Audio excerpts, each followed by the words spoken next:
સુરત જિલ્લાને મેઘરાજા ફરી એકવાર ખમરોડી રહ્યા છે અને આ ધોધમાર વરસાદને પગલે સુરતના અનેક એવા ગામડાઓ જેના હાલ બેહાલ બની ગયા છે।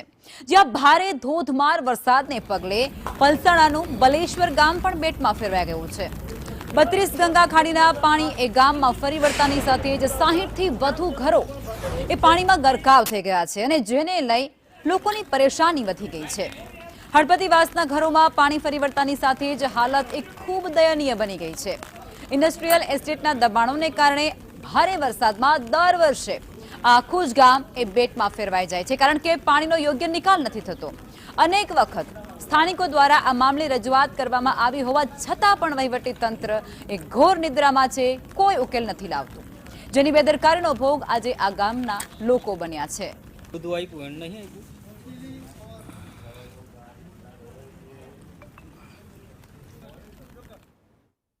सूरत जिल्लाना पलसाणा तालुकामां वहेली सवारथी धोधमार वरसाद वरसी रह्यो छे। 6 इंच जेटलो वरसाद वरसता पलसाणाना बलेश्वर गामेथी पसार थती 32 गंगा खाड़ी जे छे तेनी अंदरमां हाल पूરની परिस्थिति जोवा मळी रही छे। आपने दृश्यो बताववा मांगीश। आ दृश्यो छे बलेश्वर गामेथी पसार थती 32 गंगा खाड़ीना के ज्यां पूરની परिस्थिति सर्जाय छे। बलेश्वर गामथी जे पलसाणाने जोड़तो रोड छे ते मार्ग पण हाल बंद करवामां आव्यो छे। गंगाधर तरफ जतो रोड छे ते पण हाल बंद करवानी फरज पड़ी छे। ए माटे अनेक वखत रजूआत करवामां आवी छे। आपणी साथे स्थानिक जे लोको छे तेमनी साथे पण वात करवानो प्रयत्न करीशुं। जी शुं नाम छे आपनुं?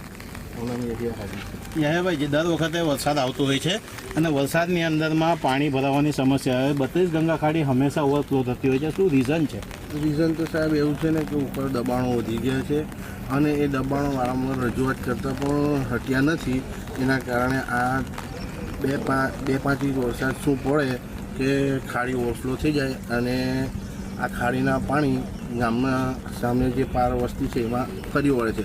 અને સૌથી મોટું આજે હું તમને એક મુદ્દો બીજો જણાવીશ કે તે પાર ખાડીના પાર પાસે જે ઇલેક્ટ્રિક ડીપી મૂકવામાં આવેલી છે, અમે ઇલેક્ટ્રિસિટીને વારંવાર રજૂઆત કરી છે, સરપંચશ્રીએ પણ રજૂઆત કરી છે, પંચાયત બોડીએ પણ રજૂઆત કરી છે, છતાં પણ તેનું નિરાકરણ લાવ્યું ના હોય અને પાણી ભરાઈ જાય એટલે આવીને તાત્કાલિક કાપવાની રજૂઆત કરે છે।